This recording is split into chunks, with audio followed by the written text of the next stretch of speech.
Welcome back, everybody. It's time for the Blitz here on the Nittany Lion Sports Report. Bob Long, Tyler Galehouse. All right, we're taking out of the whiteboard to break down the depth chart for Penn State. First and foremost, let's talk about the quarterback position.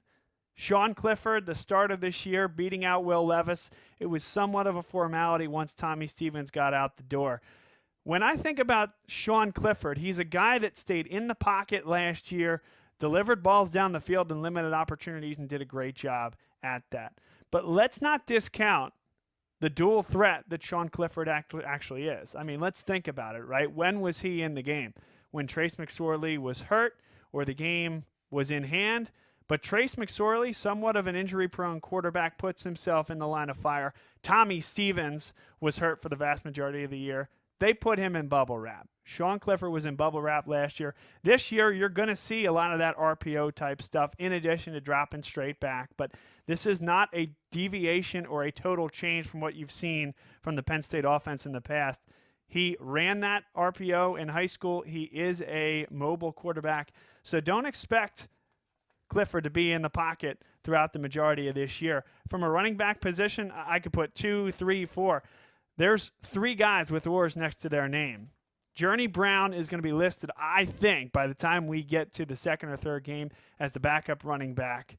And I think you're going to see Noah Cain getting, we'll say, third-team snaps. I think this is Ricky Slade's job as long as he can hold on to the football. He's a guy that in his freshman year has had trouble fumbling the football, but there's a second-round pick playing for the Eagles right now who had the same type of issues in Miles Sanders. Slade, a guy that can catch the ball out of the backfield, continue to develop that part of his game.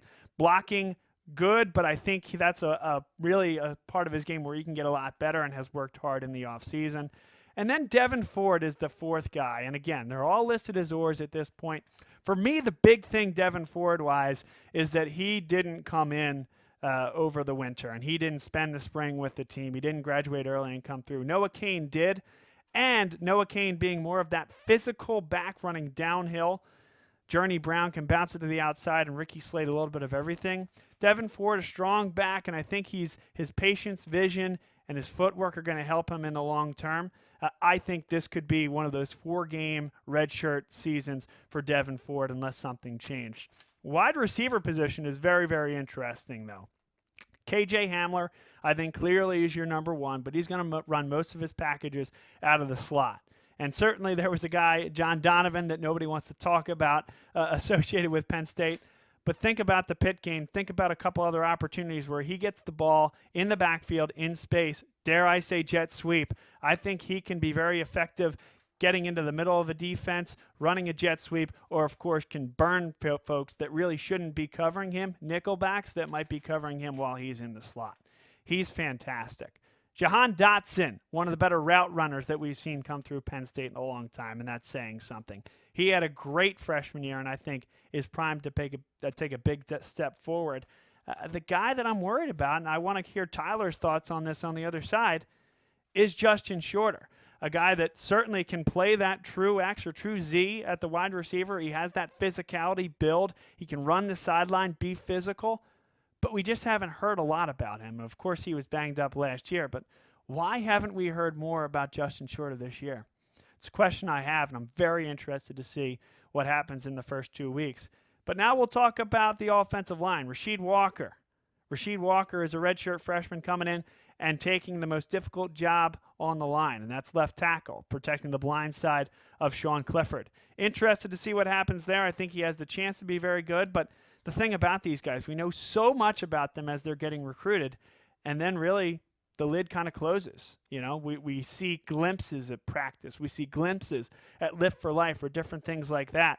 Rasheed Walker, what has he done in a year and a half since he committed to Penn State and stepped on campus? That's what I'm really looking forward to. C.J. Thorpe, Michael Mennett, Steven Gonzalez, and Will Fries across the line. Will Fries, a guy who's been there for a long time, got playing time as soon as his redshirt freshman year. He's all of a sudden a veteran on this offensive line. And this, everybody's saying it, but I can't disagree with them. This is the key for this Penn State team this year. Can they protect Sean Clifford? Can they allow the opportunities for these 3 very different running backs to find their hole, to run downhill, to bounce to the outside? Is C.J. Thorpe, certainly we know he's athletic enough to pull and play that guard position in a very athletic way. How is Ricky Ronnie's play calling going to interact with all that? There's a lot of moving pieces. It's a very young team, as we're going to see over the course of this year. But I think the offense has a chance to be very good this year. And on the defensive side of the ball, there's just not a lot to be concerned about here. Potentially injuries. We've seen Fred Hansert have injuries. Antonio Shelton be a little banged up from time to time. But really, from a defensive end standpoint, doesn't really get better or deeper than what this team has. Yetur Gross-Matos is a first-round pick next year. Shaka Toney is a guy that we've been waiting to build into a 240, 250-pound defensive end, and he's still working that way. I don't know that he's every down, but you have a guy like Jason Awe right behind him, guy that can pin his ears back. Shaka Toney looking in the mirror to some extent a few years ago. Shane Simmons as a backup. Wow. I mean, a guy who is big, strong, and can be an every down defensive end. He's going to play behind Gross-Matos or perhaps take snaps away from Toney. So good there. Antonio Shelton and Robert Windsor up the middle at the interior D lines. P.J. Mustapher is a sophomore coming up behind him. That's pretty deep as well. Damian Barber, people are saying good things about him as well. I think he's that clear fourth on the peg, but is going to get some snaps. And then the linebacker. Boy, this is such an interesting discussion, isn't it? Because one, Cam Brown is out for the first half against Idaho after the targeting penalty in the Kentucky game. But now you have Micah Parsons listed at Sam. You have Jesse Luketa at the will. And then Jan Johnson, of course, at the middle linebacker. So it begs the question, what happens when Cam Brown comes back? Well, as recently as true freshman year, we were talking about could Micah Parsons play middle linebacker. It became apparent that wasn't going to happen. Jan Johnson did have a good year last year. So I think that you're going to have Mike Parsons swing around to the will. Cam Brown's going to hang out here at the Sam, and then Jan Johnson wraps up the spot at the middle linebacker.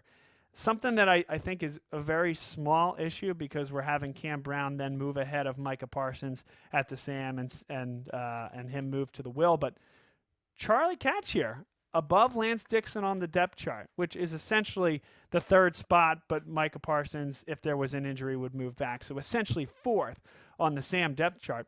Just surprised to see the senior taking over that spot over Lance Dixon, a guy that I thought really could be a big-time linebacker as soon as this year. Jan Johnson backed up by Ellis Brooks. And Jesse Luketa, I think, is going to bounce around from middle linebacker, but more so backing up Micah Parsons. And then the secondary, John Reed, Tariq Castro-Fields. Good to see Keaton Ellis, true freshman, be right behind John Reed on the depth chart.